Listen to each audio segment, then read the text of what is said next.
እንደው እባካችሁ ባይደንቃችሁ እንኳን አታቃሉት፣ ባይገርማችሁ እንኳን አታርክሱት። በጣም ነው የሚደንቀው። በሰማይ ላይ አውጥቶ ትወልጅኛለሽ ብሎ ሹክ ብሎ መናገር የሚችለው ክርስቶስ መልአኩን ልኮ መሬት ላይ ያወረደው ለምን ይመስላችኋል?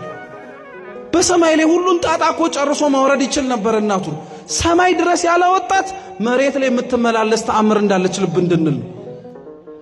በእጆቹ የነካው እንጨት ሕይወት ከሰጠ፣ የተሰቀለበት መስቀል ሕይወት ከሰጠ፣ እሷ ሕይወት ላትሰጥ ነው? እሷ ታሪክ ላትቀይር ነው? እሷ ሕይወት ላታስተካክል ነው? አረ በትንሹ አትገምቷት። እሷ መንግሥተ ሰማያት ታስገባለች። ስሟ እኮ መርህ ለመንግሥተ ሰማያት እኮ ነው። ሌሎችም ጻድቃን በምልጃቸው ያስገባሉ እኮ። ተው ክርስቲያኖች፣ ተራ በሆነ ነገር ላይ ጊዜያችሁን አታባክኑ። እውነት የቤተ ክርስቲያናችንን ንጹህ የሆነውን ትምህርት ቁጭ ብለን እንስማ። በዚህም በዛም በሚያወላግደው ነገር ላይ ጊዜያችሁን አታባክኑ። እርግጥ ነው ቀና የሆነ መልስ መስማት፣ የቤተ ክርስቲያኑን ትምህርት ማዳመጥ ግድ ነው። በሰማችሁት ወሬ ሁሉ ባደመጥነው ውርጅብኝ ሁሉ ግን አትረበሹ።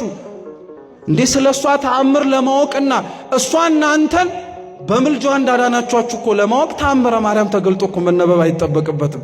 እናንተ ራሳችሁ እኮ ያልተገለጣችሁና ያልተነበባችሁ የሷ ተአምር የተጻፈባችሁ ገጾች ናቸው።